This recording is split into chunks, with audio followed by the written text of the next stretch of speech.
बादली में 79वां स्वतंत्रता दिवस गरिमा और उल्लास के साथ मनाया गया। राज्यसभा सांसद कार्तिकेय शर्मा ने किया ध्वजारोहण। राज्यसभा सांसद कार्तिकेय शर्मा बोले, आज़ादी का दिन केवल तारीख नहीं, करोड़ों भारतीयों की भावनाओं का प्रतीक। ऑपरेशन सिंदूर और ऑपरेशन महादेव से सरकार ने आतंकी ताकतों को दिया करारा जवाब। बादली को उपमंडल का दर्जा और क्षेत्र में बड़े विकास प्रोजेक्ट से मिली नई रफ्तार। ढांचागत विकास और मूलभूत सुविधाओं ने खोला क्षेत्र में विश्वस्तरीय उद्योगों का रास्ता। नमस्ते मॉडर्न हरियाणा न्यूज। बादली। चौधरी धीरपाल राजकीय महाविद्यालय परिसर में 79वां स्वतंत्रता दिवस समारोह धूमधाम से मनाया गया। इस अवसर पर राज्यसभा सांसद कार्तिकेय शर्मा ने ध्वजारोहण कर परेड की सलामी ली।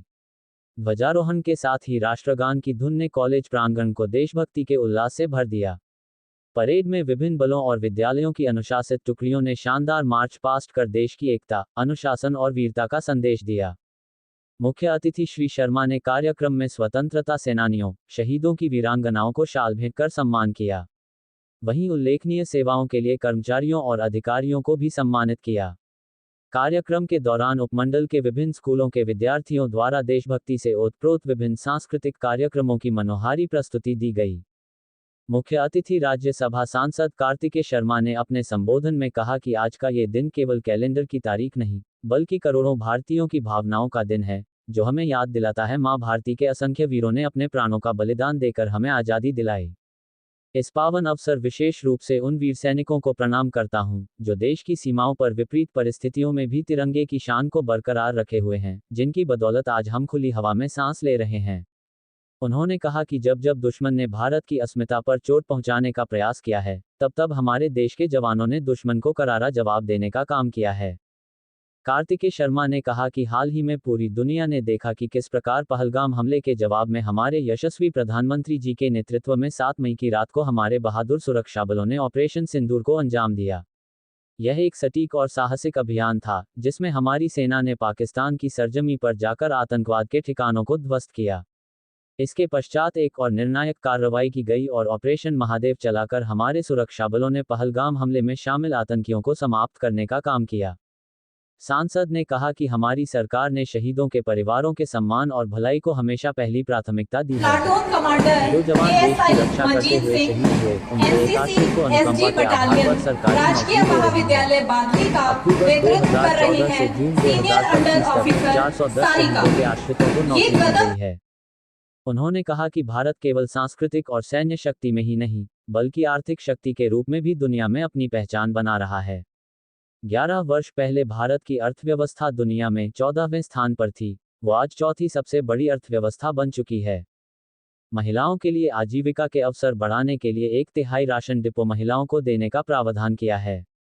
अटल किसान मजदूर कैंटीन व वीटा बिक्री केंद्रों का संचालन भी महिलाओं को सौंपा गया है। प्रदेश भर में महिला सांस्कृतिक केंद्र खोले जा रहे हैं। अब तक 131 केंद्र खोले गए हैं।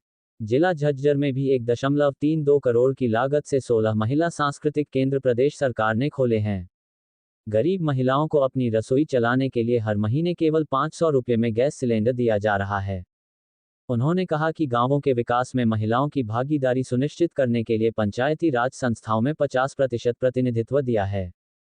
हमारी सरकार ने नियमित महिला कर्मचारियों के लिए सालाना आकस्मिक अवकाश 20 से बढ़ाकर 25 किए हैं। मुझे ये बताते हुए गर्व हो रहा है कि हमारी सरकार ने सबका साथ, सबका विकास, सबका विश्वास सब एक साथ बना और अब ये विकास की प्रगति पे आगे बढ़ रहा है और बहुत ही जल्द यहीं पर अपना बस स्टैंड और रेलवे स्टेशन और अनेकों परियोजनाएं लोगों को भेंट मिलने वाली है माननीय मुख्यमंत्री जी द्वारा। बहुत ही जल्द लगभग 50 से ज्यादा सड़कों पे काम शुरू किया गया है और बहुत ही जल्द आप पाएंगे कि यहाँ पर अमूलचूल परिवर्तन आपको देखने को मिलेगा। साथियों, कल हम सभी जन्माष्टमी मनाएंगे। भगवान श्री कृष्ण का जन्मोत्सव है, जिन्होंने हरियाणा की इसी पवित्र भूमि में से हमें उपदेश दिया था, अपने कर्तव्य पर अटल रहो और परिणाम की चिंता मत करो। यह संदेश आज भी हमारे राष्ट्र के लिए उतना ही महत्वपूर्ण है कि हम बिना थके, बिना रुके, ईमानदारी और साहस के साथ भारत के निर्माण में लगे रहें। मैं बादली की इस पुण्य भूमि को नमन करता हूं।